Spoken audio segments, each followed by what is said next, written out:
Hello, this is Mo Boogie Mama with MoBoogie.net. I am here in Denver, Colorado at Quixote's with Moonshine still, the lovely Scott. How are you? Doing great. How are you doing? Good. Can you tell me about your new CD that just came out, Revolution? Well, we recorded it in Tree Sound Studios, and we worked with a guy named Robert Hannon, who helped with some of the Outkast Love Below album, and the song Hey Ya, that was Robert's big song, and he worked with us, and it was great being in the studio in the Tree Sound. It's just an incredible environment, and went in and kind of put down a lot of the stuff that we had been working on at the time, which is kind of weird because we're totally kind of moved beyond that, now. We do play a lot of those songs, but they're kind of take a new twist now. So, you have to come to the live show to see what we did with them now. Yeah. Who writes most of your songs? We all do collectively.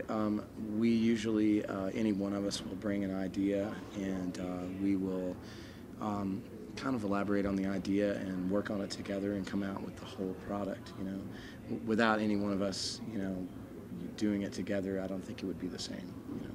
Who are some of your musical influences? Oh wow, there's so many. It would be hard for me to name. Of course, all the jazz and blues, and we get a lot of electronic influence, some country. It really depends on what mood I'm in during the day.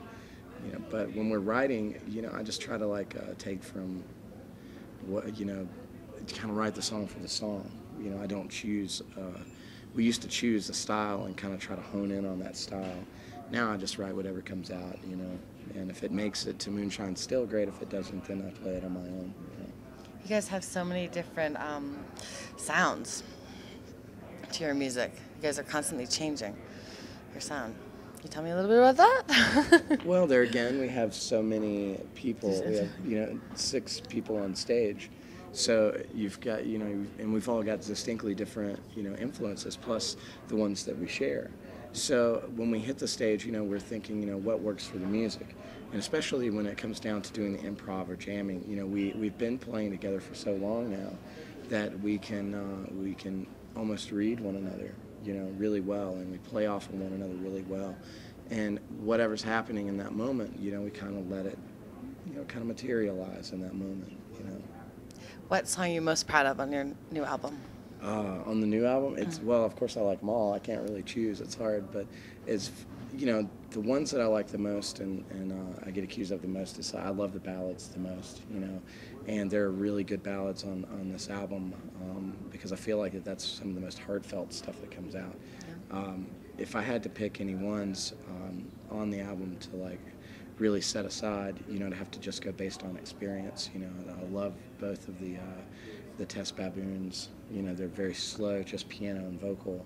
But then you have something like Weapons or Words, where it's just kind of very representative of the times that we're in, and at any given moment in history, we can kind of look at it that way. And I just remember coming back from Macon, when we were doing the album, going back to the studio, and I was driving into Atlanta, Georgia, listening to that song, and that one really struck me as being one of my favorites. What song do you think is the best song to boogie under the sheets with? To boogie under the sheets with? Wow. That's well, I didn't really hit on a Barry White element on this album, but if I had to pick any one, I would say I don't know. That's a tough one. I was being crazy. Maybe Stacking Stones. It's got this really soulful element, almost gospel-y, but it's got this kind of driving kind of beat to it, So I guess you could kind of catch a rhythm on that.